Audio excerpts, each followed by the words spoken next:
இந்த உலகம் நிச்சயமா நிரந்தரம் இல்லை அப்படிங்கிறது நாம எல்லோருமே அறிந்திருக்கிற செய்தி. யாருக்காவது நிரந்தரம் இருக்குன்னு சொல்லி நம்பிக்கை இருக்குங்களா? கண்டிப்பா இருக்காது.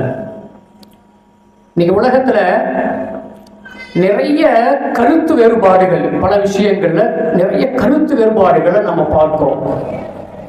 பல விஷயங்கள்ல கருத்து வேறுபாடுகள்.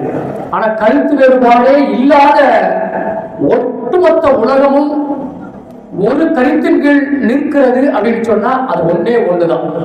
என்ன சொல்ல முடியுங்களா? மரணம். மனிதனுக்கு மரணம். மரணம் வருவது நிச்சயம். யாராவது இல்லைங்க எங்க அத்தாவுக்கு மரணம் வராது, எங்க அம்மாவுக்கு மரணம் வராது, அல்லாஹ் என் அன்பான புருஷங்க அந்த கணவருக்கு மரணம் வராது அப்படி யாராவது சொல்றாங்களா? சொல்லி இருக்கிறாங்களா? இனி சொல்லுவாங்களா?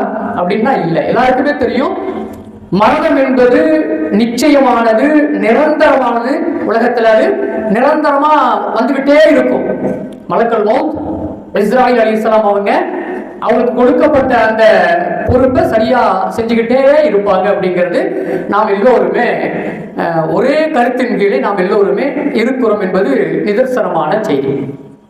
அன்பிற்கினியவர்களே, அல்லாஹ் குர்ஆன்ல சொல்லிட்டான், வகுல்லு நஃப்ஸின் ஸாயிகத்துல் மௌத். மரணம் என்பது எல்லா ஆன்மாக்களுக்கும் வந்து தீரும்.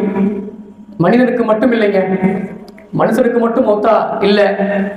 ஊர்வன, பரப்பன, நீந்துவன, இன்னும் உலகத்துல எத்தனை விதமான படைப்புகள் இருக்கோ அத்துணை படைப்புகளுக்குமே மரணம் என்பது இருக்கிறது என்பது நாம் எல்லோருமே ஏற்றுக்கொண்டிருக்கிற செய்தி.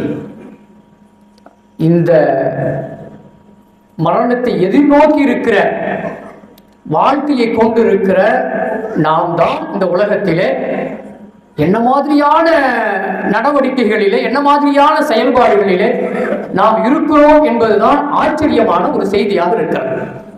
மரணம் நிச்சயம் நல்லா தெரிஞ்சு போச்சு. எனக்கு கபர் இருக்கு, எனக்கும் அந்த 6 அடி மண் இருக்கிறது என்பது எல்லோருக்கும் தெரிந்ததற்கு பிறகும் கூட இந்த உலகத்திலே நாம் என்ன செய்யணும்னு சொன்னா அதை மறந்து விட்டு நிறைய நேர்மாறான காரியங்களிலே நாம் இறங்கி செயல்படுகிறோம் என்பது ஆச்சரியத்திற்குரிய செயலாக இருக்கிறது.